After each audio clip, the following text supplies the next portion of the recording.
All right, good morning, everybody. Welcome to this webinar. We're just going to hold on for 1 or 2 more minutes, just let people slowly enter the webinar room. If you've arrived early, thank you very much for being here. Really appreciate you giving up the time to join us this morning. Just do me a really quick favor. If you can find the chat box there at the bottom and just open the chat box and just let me know your name and whereabouts you're based. That'll just help us to kind of get a feel for who's in the webinar with us this morning.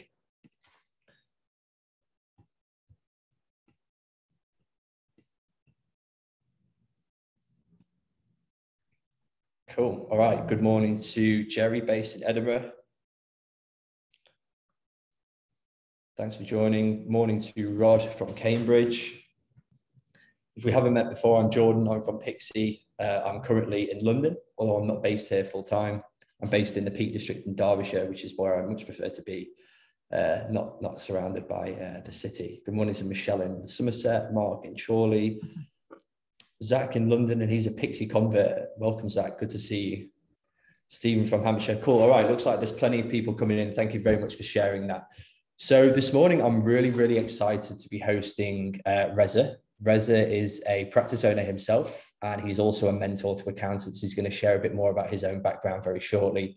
And this morning, Reza is going to be sharing with you how you can price and deliver full finance function services to your clients and earn fees of up to £60,000 a year.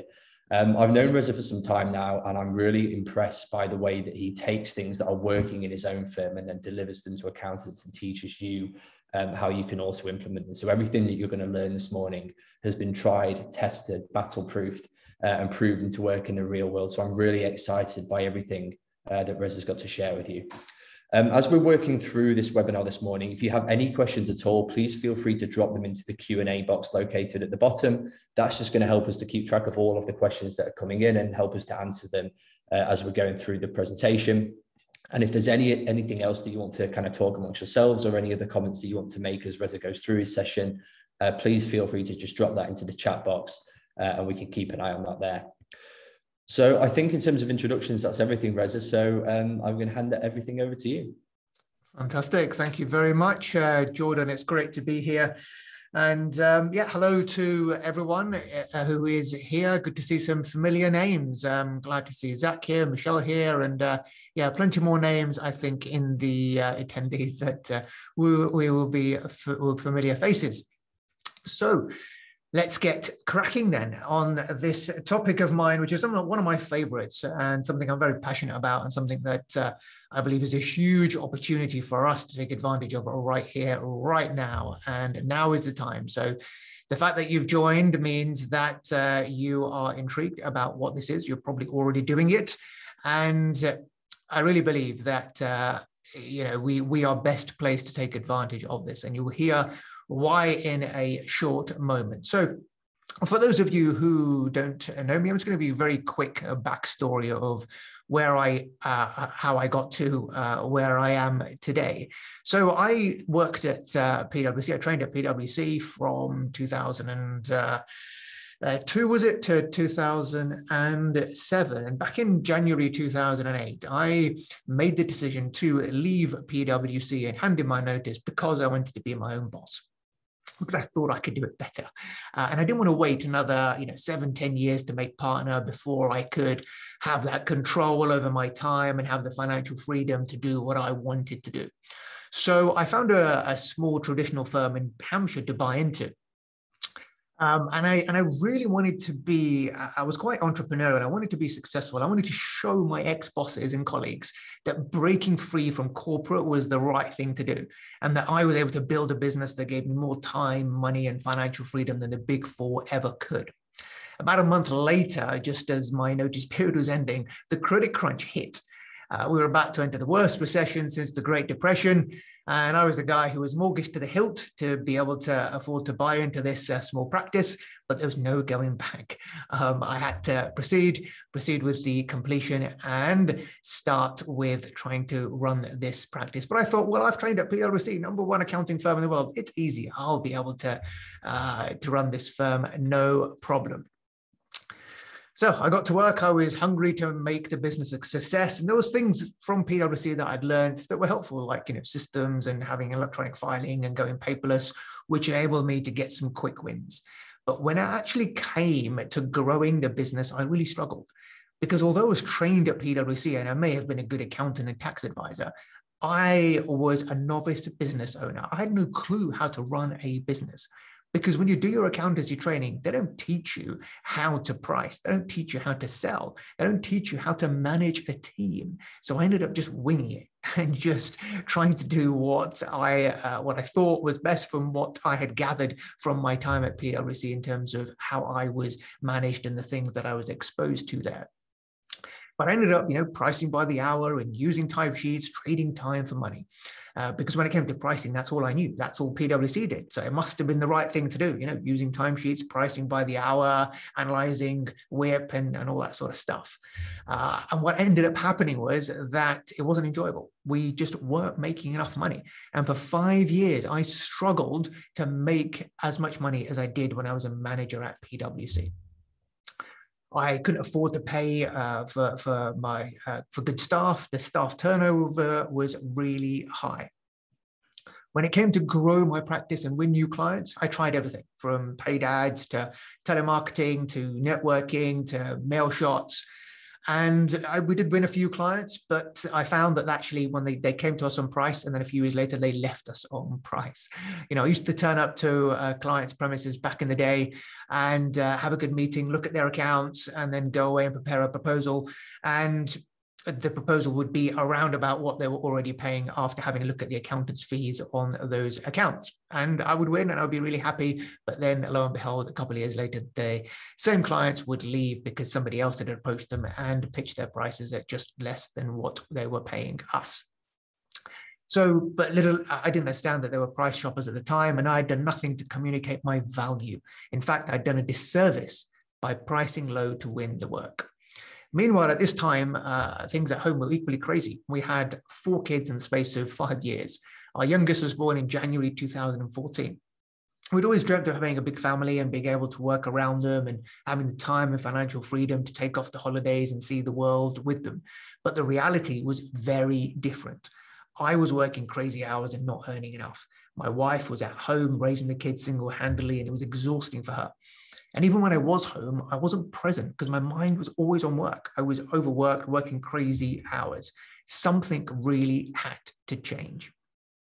So one evening in 2014, I remember I'm sitting in my office late trying to get through the barrage of client emails that I had, and I saw an invitation to a webinar on pricing.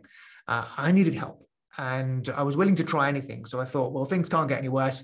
I decided to register, and I attended. And that was my breakthrough moment. I learned that the way I'd been pricing was wrong all this time, and there was a better way than trading time for money and getting paid what you're worth, and how that was the key to unlocking more profit in my firm. And I learned that you had to price based on value rather than the time we spend. And at first, it didn't really make sense to me. How do I do that? It sounds so abstract. But I persevered.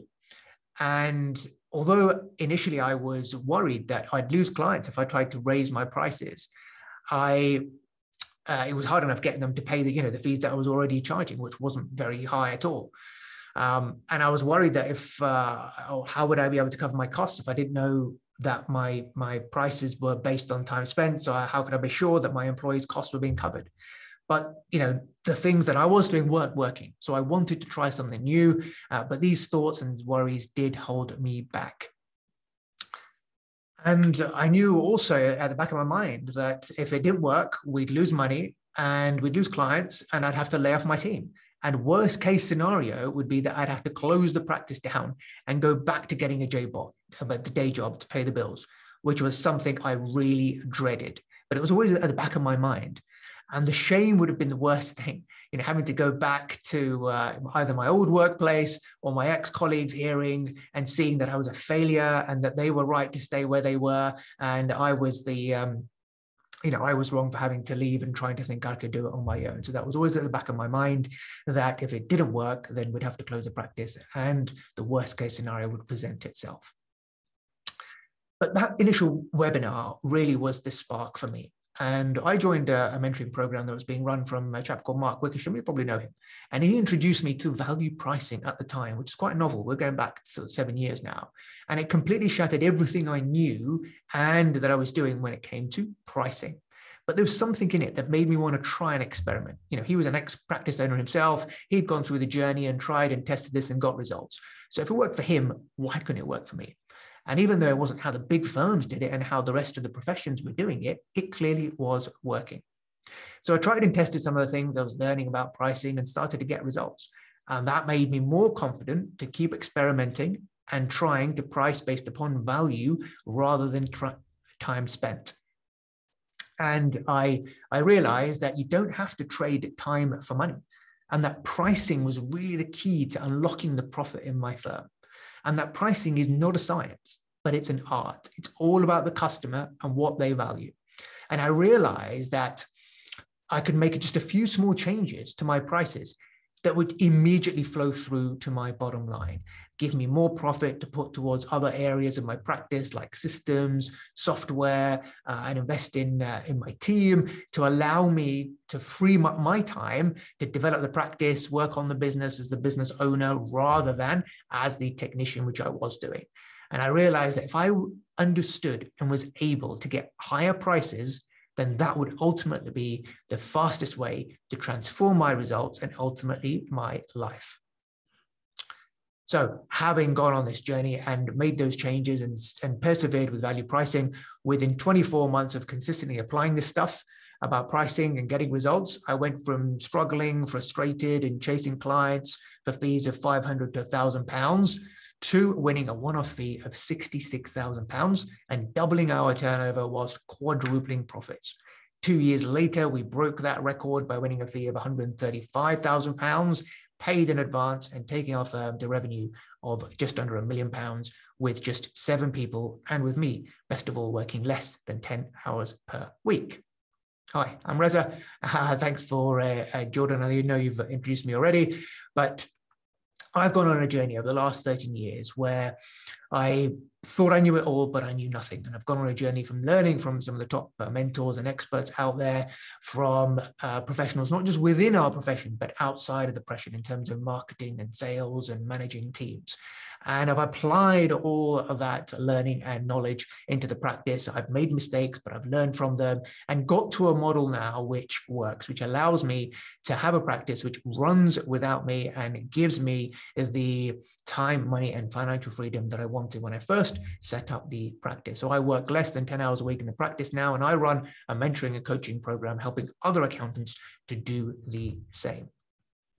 So I realized on my journey that over the last 13 years or so, that there are 4 pillars you need to have in place to build a more profitable, successful, and impactful accounting firm. And these are pricing, process, people, and positioning. And that is the framework that I now use to mentor and coach other accounting firms, owners, to build the firm that gives them that time, money, and financial freedom that they deserve. And the first place I always say to start is with pricing, because when you get your pricing right, then you have the profits available to invest in other areas of your practice, like your people and your processes. And when you get these foundations right, you can really go on to building any size firm that you want and be able to do that without actually being involved as a technician in the practice. So you can enjoy doing the things that you do, and that the practice will gives you the freedoms that you want to do whatever you want in life. So today, we're going to be talking about 2 of the external pillars, as I call them, pricing and positioning, in the context of taking advantage of a huge opportunity that is available for us today. So hold tight and make sure that you don't have any distractions on for the next 60 minutes or so, because this really transformed our, we actually stumbled across it, as you'll find out, but this is now our most profitable service line. And from firms that I work with, you know, are consistently getting multiple 5-digit fees from implementing the stuff that you're going to learn today. So what are we going to cover? Well, we're going to cover a few things, as you can see on the screen here. We're going to learn what's changed in the profession, what's changed specifically since the pandemic, what that big opportunity is that I've been talking about, and why the opportunity is now for us to take advantage, and why you, because you're here today, and if you're here today, it means that you're forward thinking, you're dynamic, you want to know what these things are, how you can take advantage of these opportunities, and that's exactly why you are perfectly placed to take advantage and actually be at the leading edge of this change that's happening compared to many laggard accountants who are still busily doing once-a-year compliance work. What will happen if you don't adapt? So this is really, it's not a choice. It's a case of, it's out there. This is the way the profession and the industry is going. And this is exactly what we need to be doing for us to remain relevant. So what will happen if we don't adapt? And then I'll actually show you how you can position yourself to communicate the value of this opportunity, how to deliver it in practice, and of course, how to price it for maximum return. So what's happening in our profession? What's happening kind of on a macro level? Some of this you'll probably be familiar with already. As we know, cloud accounting is now in full force.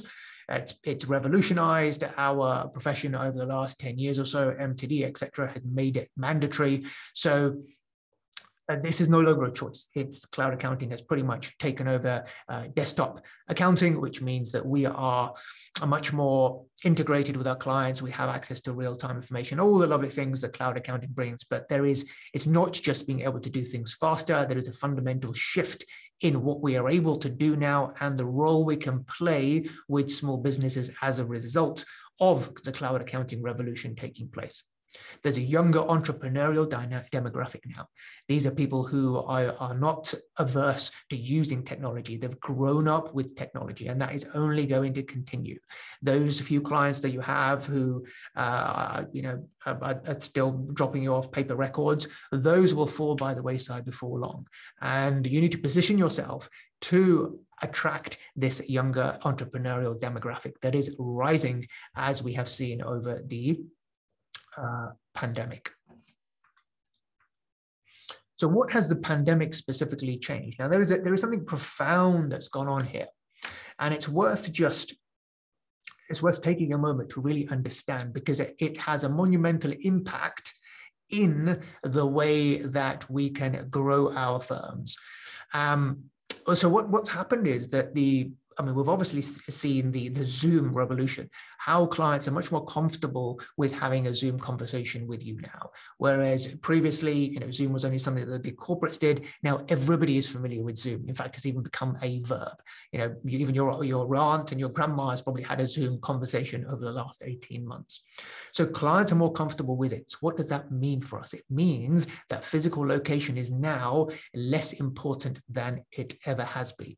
Previously, people thought that to have a local accountant. That is no longer the case, which means that your opportunity to reach clients is no longer local, but it is national. So if you get your positioning right, if you get your messaging right, if you know who your exact ideal client is, and you're using technology, then you can have clients anywhere in the country, which means that you can grow your business faster than ever and actually grow it with ideal, profitable clients anywhere in the country, because clients are now perfectly happy with communicating with you over Zoom. They don't need to see you in person. They're happy using technology. So this pandemic has really helped to change that buyer behavior, and buyers, customers, our clients now find it much more comfortable with using technology to liaise and work with their accountants. Even laggard clients have been forced to embrace technology, which has been a blessing, I'm sure you have found, when your offices have been closed, and they have been forced to use receipt capture tools and such like, which perhaps they had been reticent to use in the past. Clients are retrenching. A lot more are working remotely. They're looking for efficiencies, and this is something that we can take advantage of. There's more people setting up businesses with the gig economy, freelancers, with the opportunities that the online platforms bring. There are a lot more entrepreneurs that are setting up business than ever before. So why now? Well, the pandemic has widened our reach. As I said, we are now able to attract clients anywhere in the country. And that is a profound impact in our marketing and how we can really be, if we are really laser focused on who our ideal client is and get our messaging right, we can get clients from anywhere in the country, which represents a huge marketing opportunity. Clients need a proactive accountant more than ever, because if they are to liaise with you remotely, they need someone who is on it. They need someone who is savvy with the tech. They need someone who can take on board the full finance function and take the stress away from them. We are well positioned to take advantage because of you on this call. You're probably already on your cloud journey. You've probably got majority of your clients are already cloud-based already. The big firms are slow to adapt. There are many big firms who still haven't transitioned. There are medium-sized firms who still haven't transitioned because they are sluggish. They are slow to adapt. The beauty about you is that you are small, you are nimble, you are able to take action quickly, and you have done so over the last few years. So you are way ahead of the curve compared to other laggard accountants. So what does it mean for us? Well, it means that we've got this huge opportunity, that our online presence is now more important than ever, because that's how we can really get our marketing system working for us. And it means that we are able to service clients a lot more efficiently than ever before, because cloud technology has made it possible to do so. So why are you perfectly placed to take advantage of this? Well, as I said, you are being on this call. I'm sure that you have embraced more tech than your clients, certainly, and many laggard accountants out there. You understand the power of systems. You are here, you've been invited by Pixie. Pixie is all about systems, workflow, practice management. And the fact that you're on this call means that you are cognizant of that, and you want to get the right systems in your place to be able to deliver what you do highly efficiently. Your clients will benefit from what you have implemented in your firm.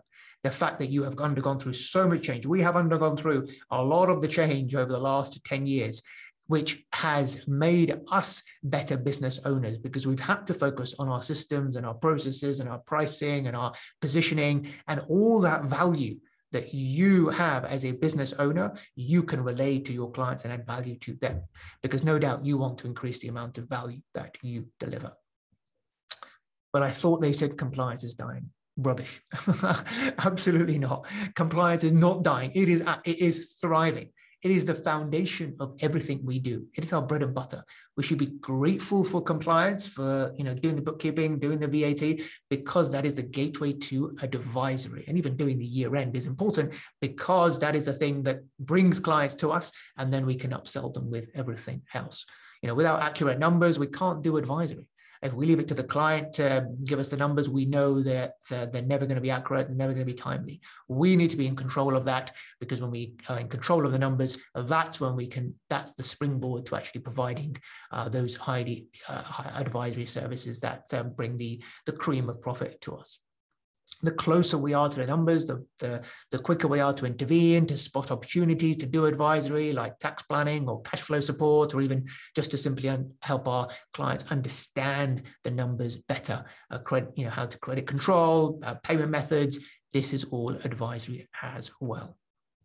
So what is possible? So you might be thinking, well, this is all well and good, but what kind of fees potentially are we talking? Now, I just want to share with you to show you what's possible. So this is just a summary of some of our kind of top clients. So our average fees have been going up to about £8,000 a year now. So you can see at the top there, top clients pay about 60,000, but there are many which pay in between sort of 10 and 60,000 pounds. And these are not huge clients. I'm not talking about massive clients here. Most clients that you see here are within 250,000 to £1 million turnover.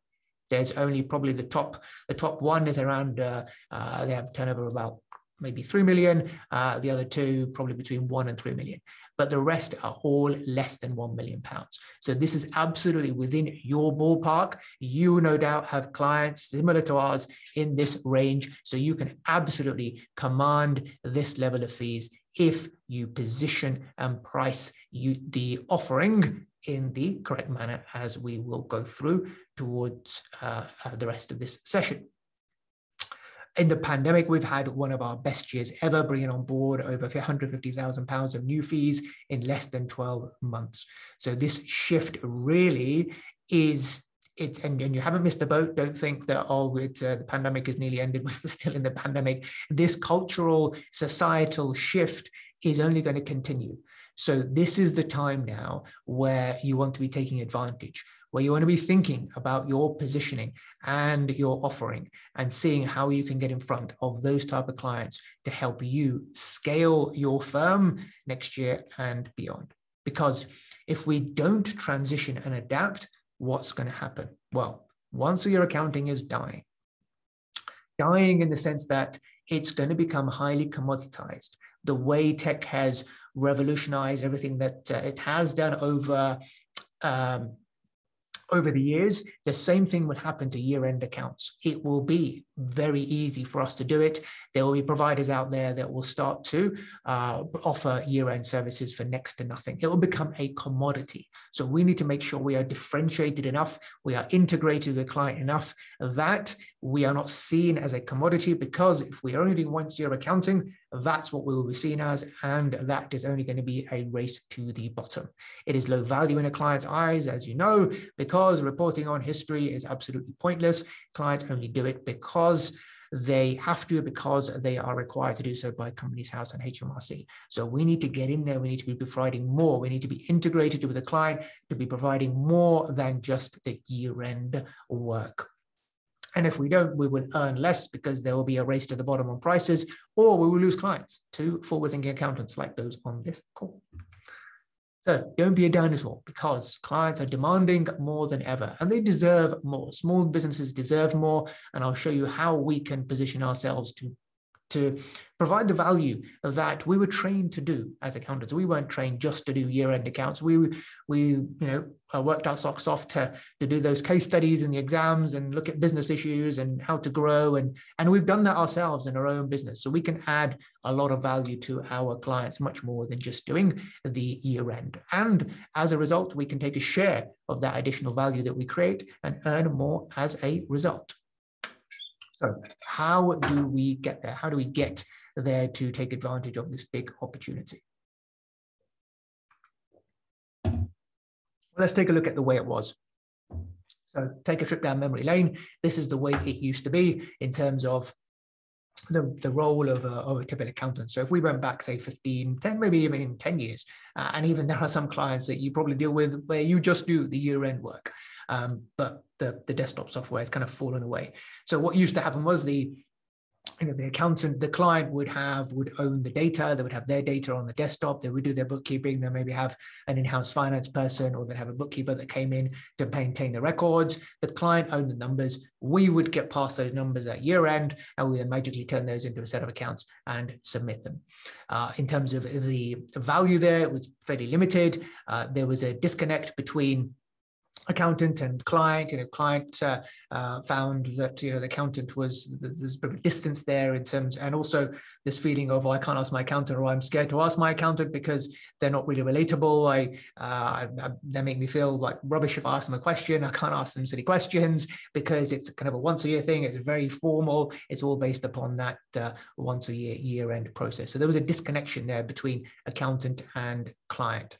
And actually, many accountants got too familiar and complacent with the year-end model, that as long as we didn't make a complete pig zero of something, the client will come back again next year. Well, times are changing, and accountants are stepping up and are doing what they were trained to do in the first place. And that is great for business owners, because there is a huge gap.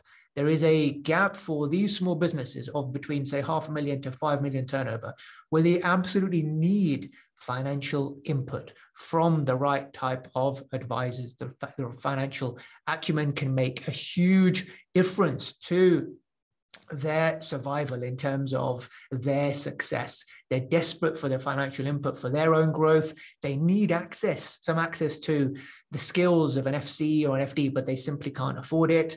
And the right support, with the clients that you have, where you are working with them a lot closer, can make a huge difference.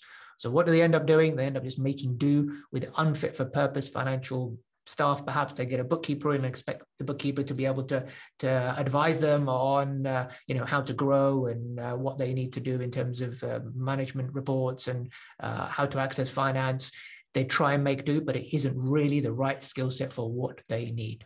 So what is this big opportunity for us? Well, the big opportunity for us is to actually step in and fill this gap for these small businesses that require the financial input, but cannot afford to engage an FD, even on a part-time level, or an FC and a bookkeeper and a finance assistant, because they simply don't have the means to do so. The opportunity for us is to actually take over that full finance function, from bookkeeper to FD, CFO, and anything in between. I call it the virtual finance office. This is where the tech has made this possible, where we've got the real-time information, where there's enhanced collaboration, because we can now have touch points with the clients on a regular basis. We can deliver that full finance function. We can do it with the tech that we have in place now. We can deliver that full system where we are handling the books. You're probably doing this with many clients already. And if you're not, this is something you seriously need to think about. The year-end model is dying. We need to transition across where we make this offering, the virtual finance office offering that I call it, as our core offering to clients. So we're changing the notion of what an accountant does. Many clients out there still think accountant just does once a year. We need to change that perception. We need to market ourselves in a different way. We need to communicate the value of offering and be able to then deliver that full finance delivery function, because that is what is going to keep attract the best clients to you and help you keep your existing clients who are paying you good fees. Because it's an opportunity for you to add real value. There's lots of value add opportunities. It's cost effective for clients, because rather than them hiring bits of all the finance professionals that they need, they can hire you, and you can deliver that full finance function with the skills that you have. And of course, with the skills shortage out there in terms of engaging these finance professionals and wage inflation and all the rest of it, it's only going to get more expensive for clients to hire separately. So when this quote that I heard is something worth remembering. When you own the numbers, you own the relationship. And now tech has made that possible, where we own the numbers. We are in control of the numbers. The clients can do the sales invoicing, and we do pretty much everything else. So when you own the numbers, then you own that relationship.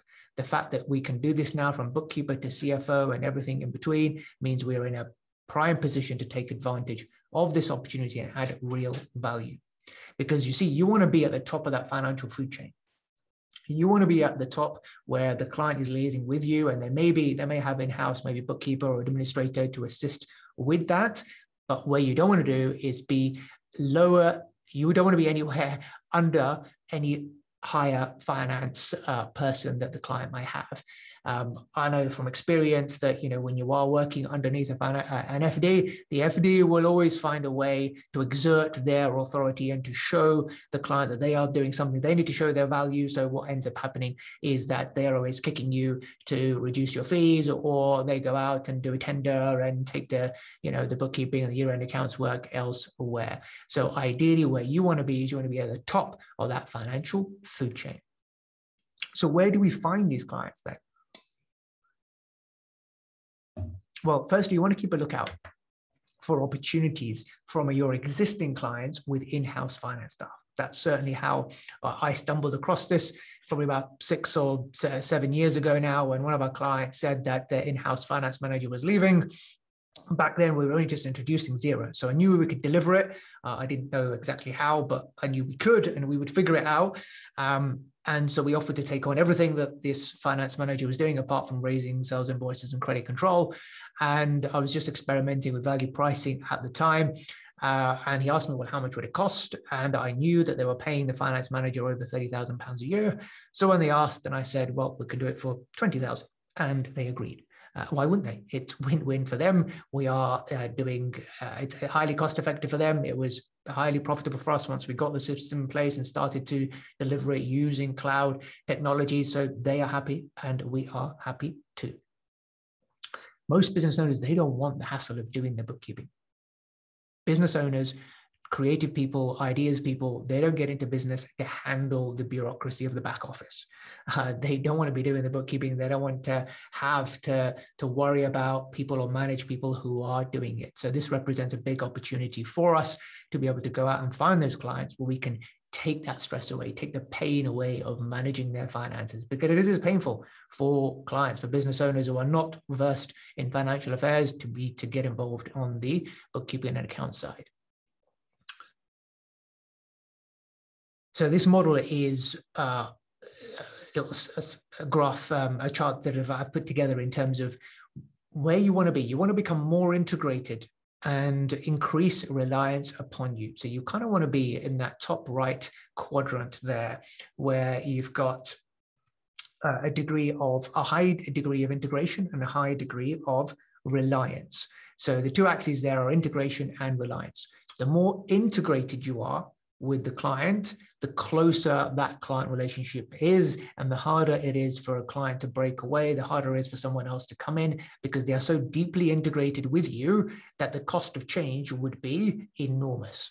And again, it's reliance as well. If the client is reliant upon you, if they have access to you, if they know you've got their back, then that is what will really help you to strengthen and make those client relationships a lot more loyal and longer lasting. So that's things like when you do the full finance function, when you've got that virtual FD spot, you are highly integrated with the client because they're reliant upon you. You are managing the full finance function and you're providing them with that extra degree of reliance with the virtual FD support. If you look at what the opposite would be, so if you're in the bottom left-hand quadrant down here, then that is where perhaps you're doing year-end only. So there's no integration because the client only sees you once a year, and there's low reliance. So if the client really is only interested in getting the year-end accounts from you, they're not integrated with you in any way. They're not coming to you for their questions. They're not coming to you with their problems. They're not really reliant upon you because they're just using you to do something that they have to do.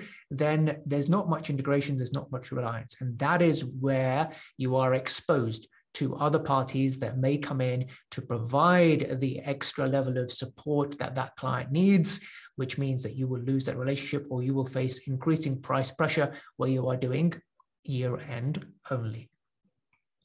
The top left quadrant there is high integration, low reliance. And perhaps here, you might be integrated with the client where you might be doing the full finance function, doing the bookkeeping for them, but not the FD service. You might have an FD on top of you.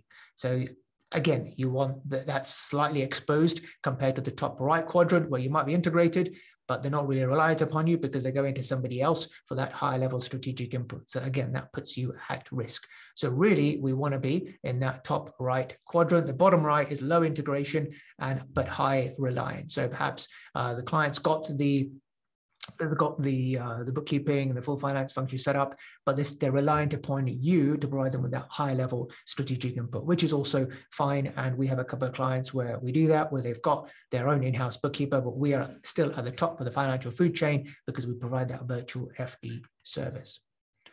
So you might be thinking, well, that's not something I can do really. We're not really set up for that. I haven't really trained in industry, so how can I possibly deliver this kind of service? Well, let's have a look at what's actually involved, and then you'll probably come to the realization that you can do this. In fact, you probably are already doing it.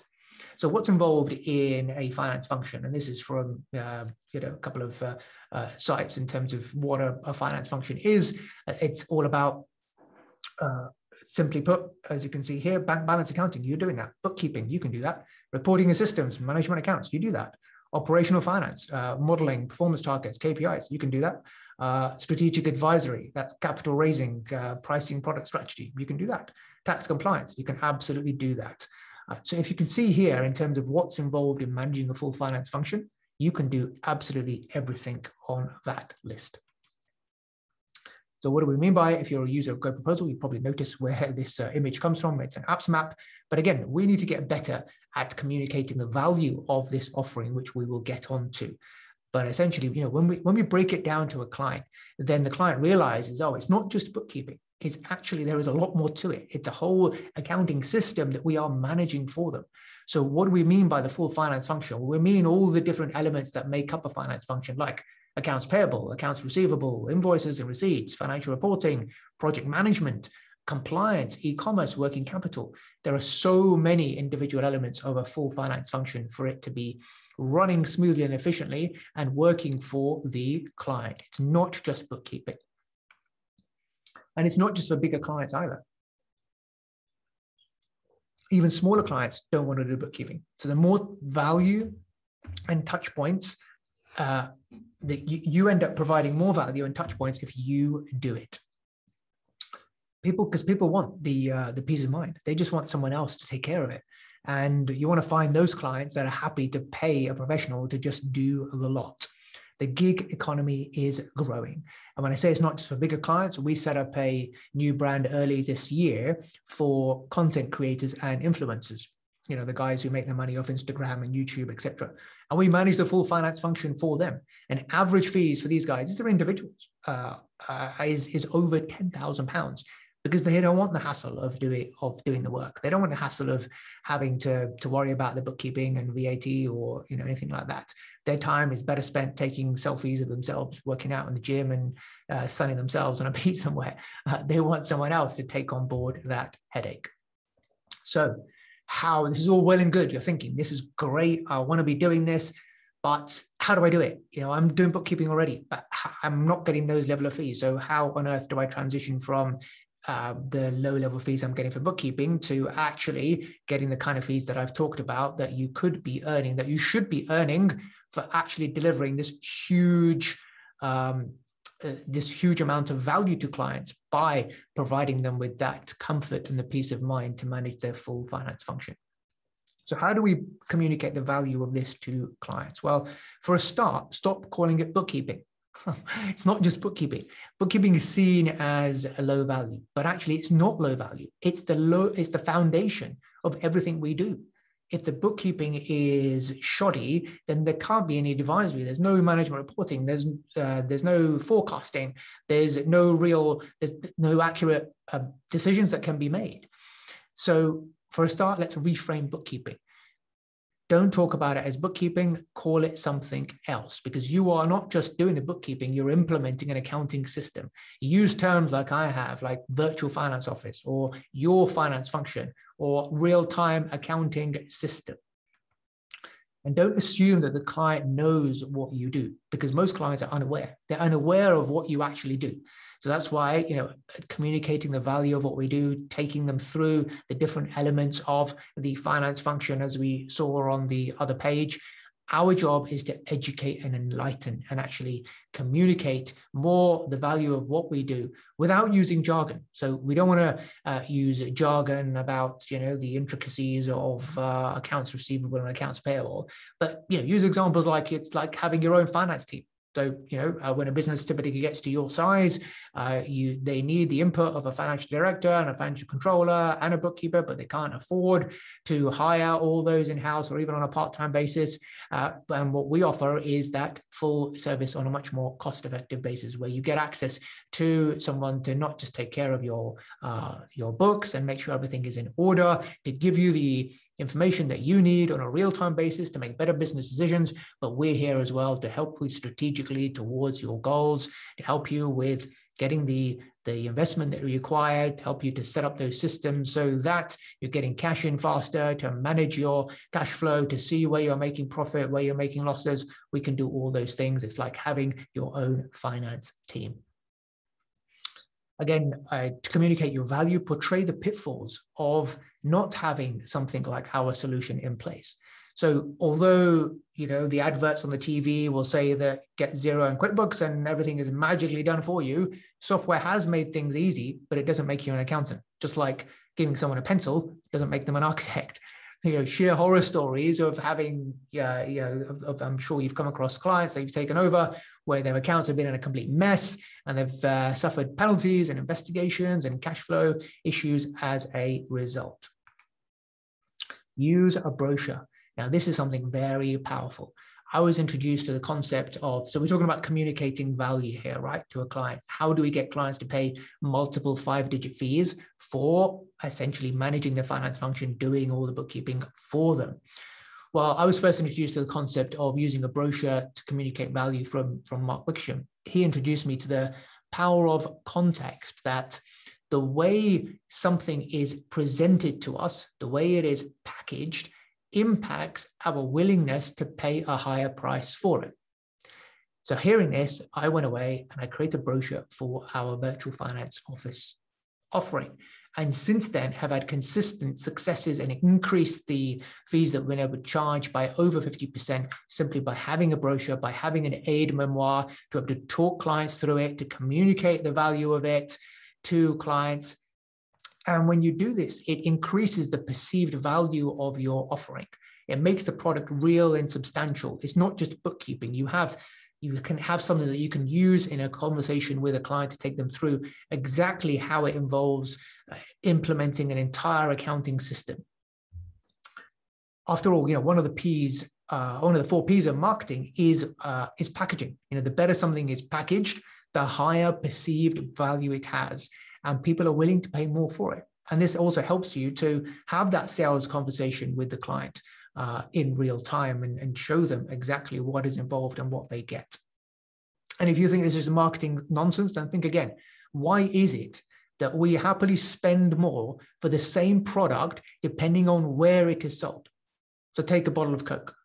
Bottle of Coke or can of Coke in a supermarket, 75p.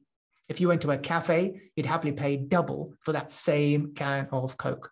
And if you went to a 5-star hotel, you end up paying 4 times what it will cost you in a supermarket. Why do we do that? It's the same product. It's the power of context. And it's the same for everything. The way something is packaged, it is wrapped, where it is sold. Research has shown consistently that the power of context has an impact in how much we are willing to pay for said good or service. The way, take an iPhone, the way it's so beautifully packaged and it oozes out of the box, it feels superior quality to something that is, just isn't packaged as well. This stuff matters. Packaging matters. Look and feel matters because it increases the perceived value in what you do. All clients have to go by when you're speaking to them is what you show them, how you come across, the tools and the props that you use to communicate your value. That's all they see. They don't see the behind the scenes stuff. They don't see you and your team tapping into Xero and doing all the great thing that you do. They just see what you show them. So the mind believes what the eyes see. I've used brochures consistently over the years. We've got brochures for our main service lines, and it helps us to increase the value of our offering. The 2 bottom ones are much older ones with our older logo. But, I started doing this probably about 6-7 years ago when I first found out about the power of context. We did it for auto enrollment when it first came in, and that helped us to get fees of up to £2,000 per client just to set them up on it, because we were able to communicate the value of our offering so much better than just saying you need to set up auto enrollment. So what? So it absolutely helps and increases the perceived value of what you do.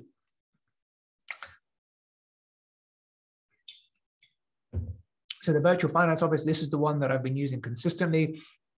And the beauty about having a brochure is that not just it is that the team can then go away and have conversations with clients as well. And the team can then use it to assist them in conversations and sign up clients. So I don't have to be doing it. In fact, I don't have those conversations anymore. The team handle it. And the brochure takes the client on a journey. So you start off by focusing on the pain points first. You talk about the potential pitfalls and challenges that small businesses face with their financial management, and how that causes stress when not done or not up to date or done correctly, the opportunity cost of not having a system and constant worrying about cash flow and tax payment and such like, the potential of a HMRC inquiry that could result in sleepless nights and penalties if things aren't in order. Then talk about why they are in that situation, that they're a small business. They can't afford to hire a finance staff that they need at that stage in their business to help them through these financial challenges that they are facing. So what do? They just try and wing it, or they try and get in some low-level financial staff to deal with it, but they are just not fit for purpose, which then leads to your solution of being able to offer that full finance function, access to the exact fraction of an FD, an FC, a finance manager, and a bookkeeper that they need much more cost effectively than then employing it in-house. And then the brochure demonstrates all the different elements of the finance function before you get to talking about the price for it. Again, this is another one-pager that we use to compare the cost of a virtual finance office, the benefits and the drawbacks of having either a full in-house team or having a freelance bookkeeper versus having our virtual finance office. And again, these things help to talk through the benefits that your virtual finance office brings. It's not just many of my members have used this same brochure to get amazing results. Here's Bev, who won a fee recently of £24,000 by using the brochure, by communicating the value of the offering. Previously, her average fees were less than £4,000 a year. So this has now 6x'd the amount of fees that she is getting for essentially the same work that she was doing. So it absolutely works. How do we deliver it? Well, you probably already are. So people like Bev, they were already delivering that full service. They're already taking care of the full finance function, but you're not being paid for it, or you're not being paid anywhere near the value of what you are delivering because you feel it's low value. You think it's just bookkeeping. But as we've seen, it's not just bookkeeping. And when you actually can communicate the value better and you get higher fees, then you're more incentivized and you've got the capacity and time to actually look at creating those accounting systems for the client and getting more involved so that you are adding as much value as you can with the tools at your disposal.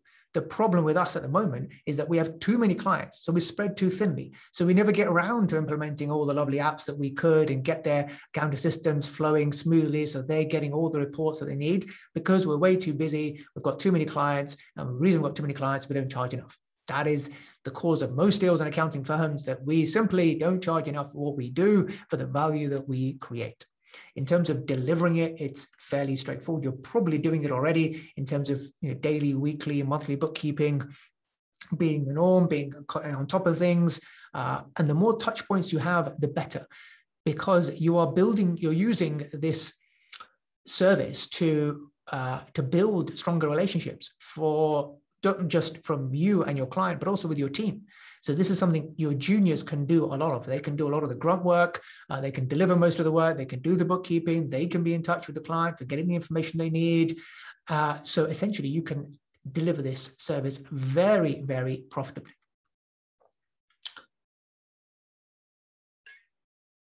So your junior staff can be client facing and do the bookkeeping. You outsource your non-core competencies. So if you don't have payroll competencies out, you can outsource that kind of stuff. You can white label it. Year-end accounts, again, that's not something that the client is that interested in. You can outsource that to give you more availability and capacity in-house to deliver the bookkeeping, which helps not only train your team, but also gives them regular touch points, which is what you want to be having. Because the more touch points you have, the better. And then you can just get involved with the high level stuff and obviously implement systems so it works efficiently in your favor. In terms of how to deliver, you want to create a power network. So you want to be that first port of call. If you believe that you are truly your client's trusted advisor, then they need to come to you for any problem that they have. So you create a power network around you so that any question a client has, be it they need support from a HR professional or a solicitor or a banker or an IFA or additional tax support that is not within your remit, then you create your power network around you to be able to deliver that support to your client so that your client comes to you first with any problem that they have. And all this value forms part of the price for your offering. And then you can take it to a higher level for further reliance. So the virtual FD services, where you probably think, well, I'm not a trained FD. I've never done an FD role in practice. You don't need to. This can. You don't have to have been an actual FD to do this. The fact that you are running your own business and have experience of working with other businesses, helping them to understand their finances, put together projections, help with finance and systems, then you can do this for your clients within your range of, say, up to 2-3 million turnover. It's what does an FD actually do? And this is the stuff that is fully within your particular remit. And when you do this, it's a highly valuable service, which is now serviceable by you and your team. It embeds and solidifies that client relationship. You can charge the higher fees as a result. And again, use your brochure to communicate the value of it. So typically, what does an FD do? Well, it does the kind of things that you can see on the screen, which everything is within your remit to do. Handling board minutes, making sense of the numbers, responsibility for the upkeep of your numbers. Most of your clients probably have zero financial training or knowledge. So for them, having access to an FD simply means having access to somebody who can provide us with that strategic financial input at a high level, everything which is well within your remit. As you can see here, Aaron runs a very small practice, and he was able to sell a virtual FD service to a client and used the brochure, got a fee of £9,500 using it. So if Aaron can do it, if Bev can do it, if others can do it, so can you. And again, similar case with how I communicate the value of this in terms of using a brochure.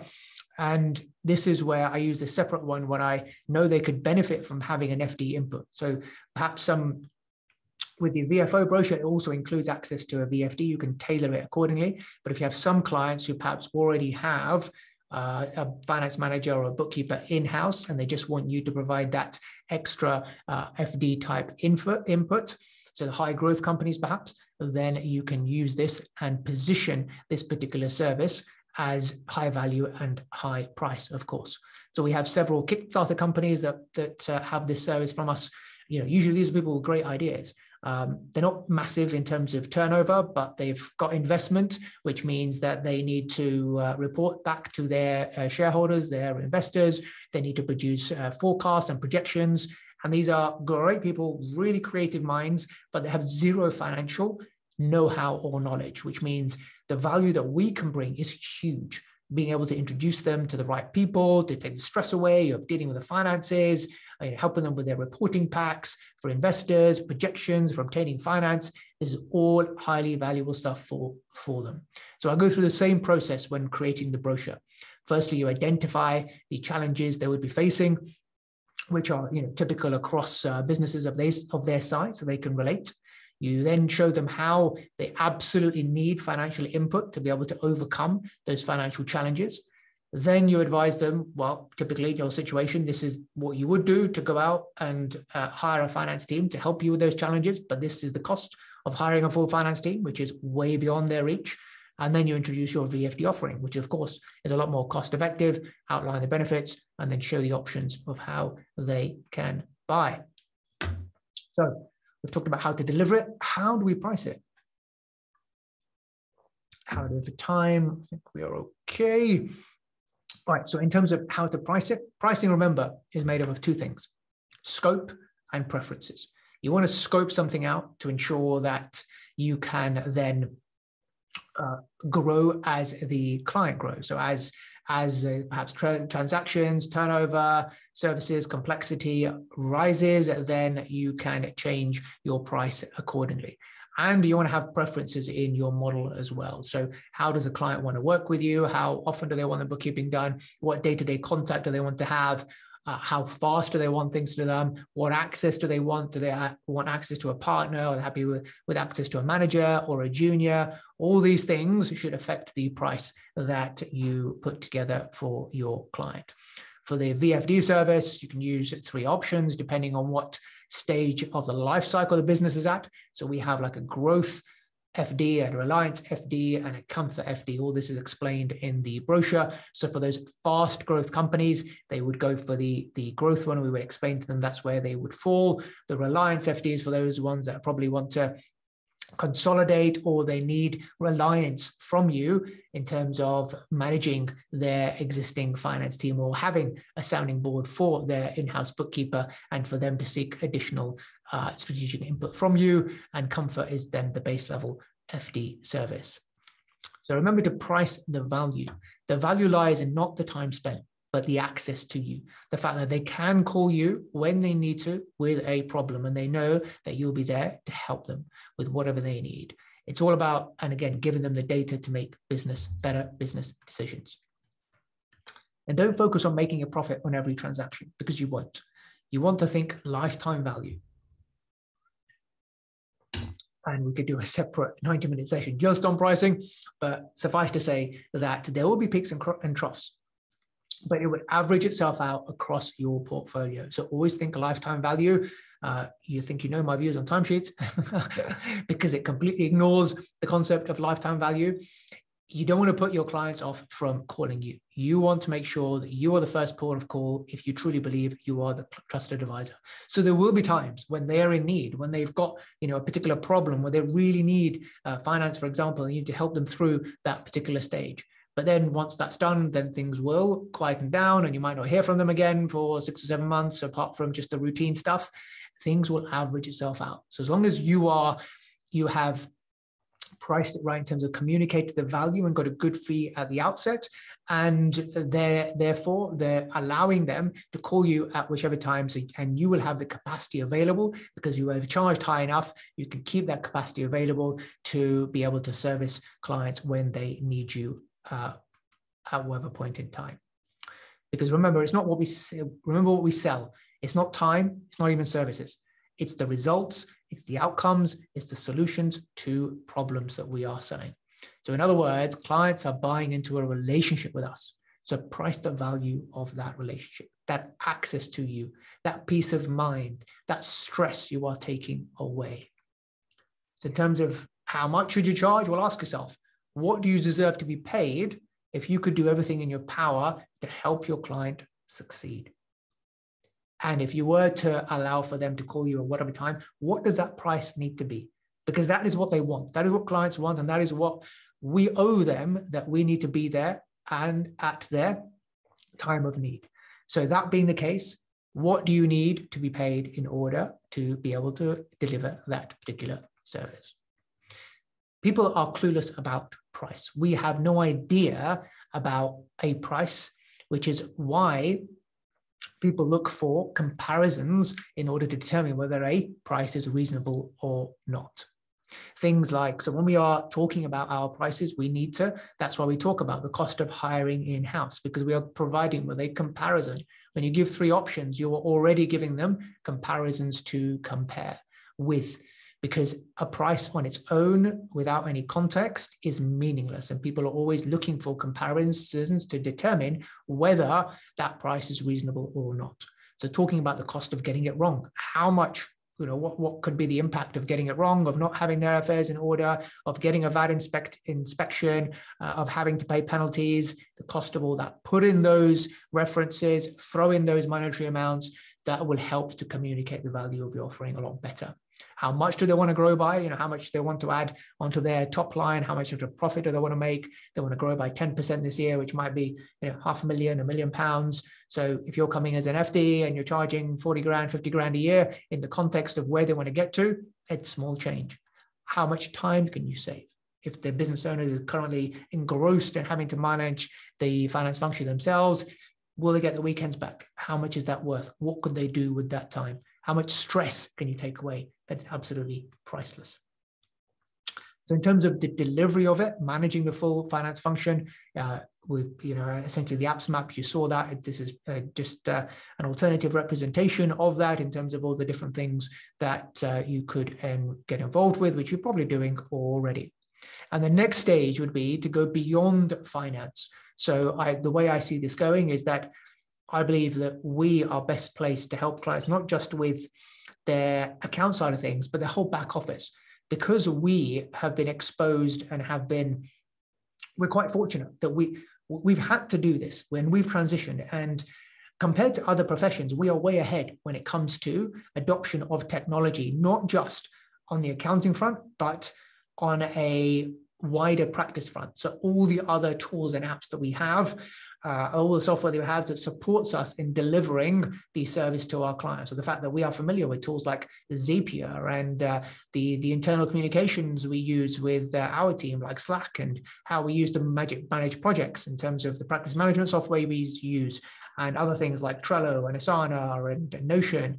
The fact that we are actively doing marketing and we use the likes of MailChimp and ActiveCampaign, and how we have our cloud storage all electronically now, and OneDrive or Dropbox or Google Drive. All these things are useful for clients as well. So we are not just able to then help them with implementing an accounting system, but we can then take it a step further and help them implement a full back office system, which we are best placed to do than anybody else, simply because of the disruption and the fact that we've had to do it for our own businesses compared, which is not the case for any other profession. Now is the time for disruption, and we are best placed to do so. So carpe diem. So are you thinking at this moment in time that you can't possibly charge that much for bookkeeping? Well, think again. The average cost of hiring a bookkeeper is £22,000 to £30,000. How much are you charging your clients for doing their bookkeeping?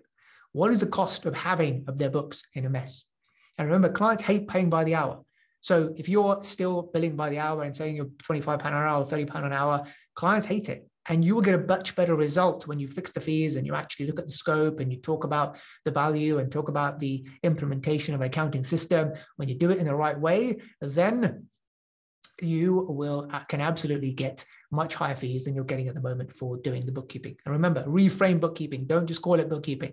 You are taking over the full finance function. You are delivering the full virtual finance office for your clients. And remember, you're much more qualified to do the work than you think. So you might not be a qualified finance director, but can you do the work? We've been through the kind of things that an FD does. You're probably doing it already. You're doing it for your own practice, and you're probably doing it with clients. You can absolutely do all this. It's well within your remit. Your clients wouldn't be able to afford an actual FD. FDs charge out at £750 to £1,000 a day. Your clients cannot afford that. You can deliver what an FD would do for your clients at the size of business that they are at, with the skills and knowledge that you have. Build packages to give choice on the level of input that you want. So you are then managing your capacity as well. So not everybody will get the full FD service from you. You want to be able to build packages so that they get what you have outlined in the separate packages that you have. So finally, you can absolutely do this. You are worth it. Take action and go and get a better share of the value that you deliver. So what have we covered in the session today? We've covered what the big opportunity is for us accountants, why the opportunity is now, how to present this to your clients. We've talked about how to communicate the value using brochures, using the opportunity cost, how to price the service. We went through how to price it, how to build up your packages, the scope and preferences, and how to deliver it. The fact that you can train your juniors to do it, you can outsource your non-core competencies. So if you would like some help with this, then I'm putting something in the chat box right now. So if you'd like a bit more help with this, including access to the brochures that I use to communicate the value and that my members use, if you go to the link that I've just put in the chat box, then I have an offer for you to join my mentoring program today, where you got access to these brochures and additional training. So if you like what you've seen today, it's a lot more of that within the program. You also get access to the pricing structure that we use for our VFO and VFD work that you can use as a benchmark or take inspiration to create your own. So link is in the chat box. Check it out if of interest. So that will help you to communicate better the value of your offering and price this service so you get much higher fees for the work that you already are doing. Thank you very much for listening. If there's any questions, I'm happy to take them. I haven't been looking at the Q&A box, but I will do. If we're not already connected on LinkedIn, connect with me. And also, if you're not on the Facebook group, jump in there too. Awesome. I'd just like to say a massive thank you to Reza for what was an incredibly enlightening presentation. I've been sat here listening as you've been going through it. And it's such an amazing opportunity for firms to take advantage of. I am just conscious of time. So there's a couple of questions in the Q&A box that have come through. There's a question here from Diane, which is, what did you change first as a priority? Okay, so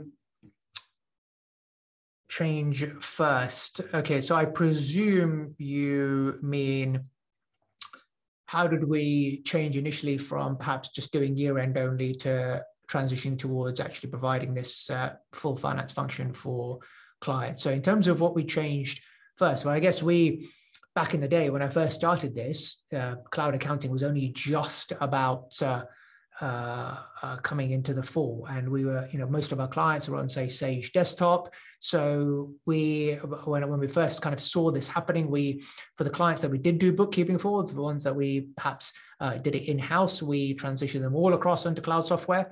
And then we started to approach our clients that were using, say, desktop software, that there is a better way of doing it, and we can help you with the transition. And often some of those, in cases they may have their own bookkeeper, we help them with the transition, and then say the bookkeeper leaves, and then they come to us and say, well, look, now there is this bookkeeper is gone, we still need this done, can you do it? And we say, yes, of course. So we've had quite a few clients who have had in-house finance staff that have moved across to us because we've facilitated the move to cloud accounting and actually implemented the system for them. Perfect. Okay, Diane, hopefully that answers your question. If not, please let us know. Feel free to ask a follow-up. We've had another question from an anonymous attendee that says, is all of this still possible if you're not an accountant? I'm a bookkeeper and I offer reporting, cash flow forecasting, but not tax returns and compliance. Absolutely. There is I think most of what essentially we've talked about and what we actually do is bookkeeping. So if you are a really good bookkeeper, if you're really switched on, you know that you can absolutely deliver most of this to your clients. So what I would recommend to you to do is if you can do all the good stuff which the client needs, which, as you've said, is reporting, cash flow forecasting, then just connect with or partner up with an accountant for the tax compliance side of things, and form a strategic partnership. So at least you can integrate yourself with the client. You can be the client's trusted advisor, and then you have a relationship with an accountant that you can manage in terms of that one-stop shop. The client is a one-stop shop with you, and then you can outsource the production of the tax compliance and account stuff to the accountant. Perfect. All right. And final question. I know we're going to send out a copy of this recording afterwards, but if people want a copy of the slides, are they able to get those? Can you send them to them? Yeah, sure. Jordan, I can send them to you, and then we can send them out. Perfect. All right. So yeah, if you want a copy of the slides, we'll send it out with the recording afterwards as well. Great. All right. Any final questions then before we log off this morning even? There's a question here regarding your membership, Reza. What's the commitment for membership? There's no commitment at all. You only stay in the program as long as you are getting value. So if you're not getting value after 30 days or even less, then you can pull out anytime. No contract. Perfect. All right. And if people want to find out more about your membership programs, they can just go to your website, rezahuda.com. They can, but everything that you need to know is in that link that I've put in the chat box. So if you go to the link, that should hopefully give you everything you need to know about it. Perfect. All right. Well, thank you very much for your time, Reza. Thank you very much to everyone that's joined us this morning. I hope you've enjoyed the session and found it valuable. If you've got any further questions for Reza, please feel free to contact him on LinkedIn. But otherwise, enjoy the rest of your day and speak to you soon. Thank you very much, Jordan, for having me. It's been an absolute pleasure. Thanks, everybody. Bye-bye. Bye, everyone.